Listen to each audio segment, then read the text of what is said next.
ദിൽസെ ദുനിയായിലേക്ക് ഏവർക്കും സ്വാഗതം.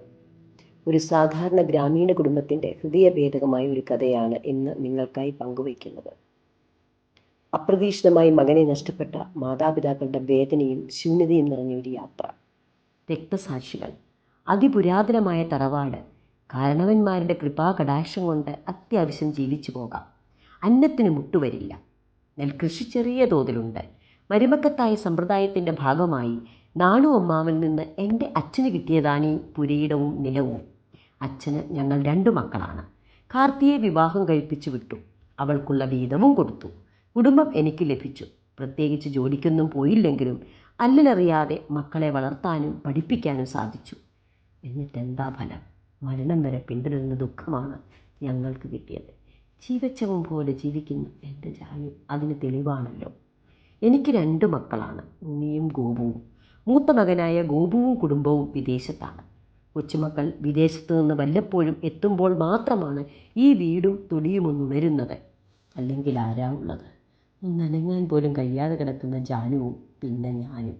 ആകെ കേൾക്കുന്നത് അടുക്കളയിൽ കല്യാണി എത്തുമ്പോൾ പാത്രങ്ങൾ കൂട്ടിയുരസുന്നതും അവളുടെ പിറുപിറുക്കലും മാത്രമാണ്. എങ്കിലും അവളാണ് ഞങ്ങൾക്കുള്ള ഏക ആശ്രയം. പാവമാണ് കല്യാണി. സ്വന്തം അമ്മയെപ്പോലെയാണ് അവൾ ജാനുവിനെ നോക്കുന്നത്. വകയിലുള്ള കുട്ടിയാണ്. കുടുംബത്തിൽ അല്പം ദാരിദ്ര്യമുണ്ട്.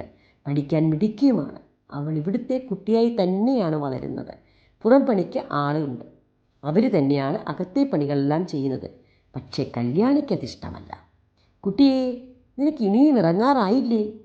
വല്ലതും കഴിച്ചോ? പോകാൻ നോക്ക്. കോളേജിൽ പോക്ക് വൈകിക്കേണ്ട. അതെങ്ങനാ? എത്ര പറഞ്ഞാലും കേൾക്കില്ലല്ലോ. അവൾക്ക് തന്നെ എല്ലാം ചെയ്താലേ തൃപ്തിയാകൂ. എൻ്റെ പൊന്നേ, ഞാൻ ഇറങ്ങുന്നേ. ബഹളം വയ്ക്കണ്ട. സമയത്ത് ആഹാരവും മരുന്നും കഴിക്കാൻ മറക്കരുത്. പിന്നെ ഉമ്മറത്ത് ഉണ്ണിയേട്ടൻ്റെ ഫോട്ടോയിൽ തന്നെ നോക്കിയിരുന്ന് ദീനം കൂട്ടേണ്ട. ഇങ്ങനെ അടുക്കളയിൽ നിന്ന് കല്യാണി നീട്ടി വിളിച്ചു പറഞ്ഞു. ഓ, ഉത്തരവ് പോലെ. അമ്മയെ ചെന്ന് നോക്കി മൗനാനുവാദം വാങ്ങി കല്യാണി ഇറങ്ങി. കണ്ണിൽ നിന്ന് മായുന്നത് വരെ ആ ചാരുകസേരയിലിരിക്കും. ഉണ്ണി ഞങ്ങളെ വിട്ടുപോയപ്പോൾ വീട്ടുകാർക്കൊപ്പം ചടങ്ങിനെത്തിയതാണ് കല്യാണി. മകൻ്റെ നഷ്ടം താങ്ങാനാവാത്ത ആഘാതത്തിൽ തളർന്നുപോയ ജാനുവിന് ഒരു ആശ്വാസമാകാനാണ് മകൻ കല്യാണിയെ ഇവിടെ നിന്ന് അവളുടെ അമ്മയോട് പറഞ്ഞത്. അവനറിയാം ഞങ്ങൾക്കൊരു ആശ്രയമില്ലാതെ അവന് കുടുംബവുമായി മടങ്ങാൻ കഴിയില്ല. അന്നവൾ 10ാം തരം എഴുതിയിരിക്കും. ഇന്ന് വളർന്നു വലിയ പിടിയായിരിക്കും. വിവാഹം കഴിച്ചുവിടാൻ കാലമായിരിക്കുന്നു. ഇനി ഇവളിവിടുന്ന് ഇറങ്ങുന്നതോടുകൂടി ഒന്ന് താങ്ങാനാവോ? നീ അന്ന് ബിരുദാനന്ദ ബിരുദത്തിന് പഠിക്കും. അതുപോലെ കോളേജിൽ പോയി. എൻ്റെ കുട്ടി ഇപ്പോഴും ആ പോക്ക് കണ്ണിൽ നിന്ന് മായുന്നില്ല. ഞാനും പറമ്പിലെ പണികളുമായി തൊടിയിൽ നിൽക്കുകയായിരുന്നു. പെട്ടെന്ന് പോയപ്പോൾ മുറ്റത്തേക്ക് വന്ന് എന്തൊക്കെയോ അടക്കം പറയുന്നു. ഞാനും ജാനുവും എത്തിയപ്പോഴേക്കും പരിപൂർണ്ണ നിശബ്ദത. അപ്പോഴേ എൻ്റെ മനസ്സ് പറഞ്ഞു, എന്തോ എന്നെ കുട്ടിക്ക് പറ്റിയിട്ടുണ്ട്. ഞാൻ എല്ലാവരോടുമായി ചോദിച്ചു, എന്താ എല്ലാവരും കൂടെ? എൻ്റെ ഉണ്ണിയെ എവിടെ? ഇവിടെ എന്നല്ലേ ചോദിച്ചത്? പെട്ടെന്ന് ഇവിടെ സുഹൃത്തായ ഉണ്ണിയും മാർട്ടിനും മുന്നോട്ട് അച്ഛനെ കാര്യം പറയാൻ. വരൂ, നമുക്ക് അകത്ത് പോയി സംസാരിക്കാം. അവരെന്നെ കയ്യെ പിടിച്ചു. ഞാൻ ആകെ രോഷാകുലനായി. ഇവിടെ നിന്ന് പറഞ്ഞാൽ എന്താ കുഴപ്പം? അതല്ല അച്ഛൻ, വരും. മനസ്സില്ലാ മനസ്സോടെ ഞാൻ അവരുടെ കൂടെ മുറിയിലേക്ക് ചെന്നു. കാര്യം അവതരിപ്പിക്കാൻ ഞാൻ നന്നേ വിമ്മിഷ്ടപ്പെടുന്നത് കണ്ട് ഞാൻ പറഞ്ഞു, നിങ്ങൾ പറയൂ എന്തായാലും. അച്ഛാ, നന്നായിട്ട് ചിലടിക്ക് പിടിക്കാൻ അവർ നന്നേ പാടുപെട്ടു. നീ പുകയും ഇവിടേക്ക്. നിങ്ങൾ എന്താണ് പറയുന്നത്? ഞാൻ ആ തറയിലേക്ക് ഇരുന്നു പോയി. പിന്നീട് കാണുന്നത് വെള്ള പുതുപ്പിച്ച് പുറത്ത് കിടത്തിയിരിക്കുന്ന എൻ്റെ ഉണ്ണിമോനെയാണ്. പിന്നീട് അവിടെ നടന്നതൊന്നും നിശ്ചയം. മകൻ്റെ ചേതനയേറ്റ ശരീരം കണ്ട മാത്രയിൽ നിശ്ചലയായതാണ് എൻ്റെ ജാനു.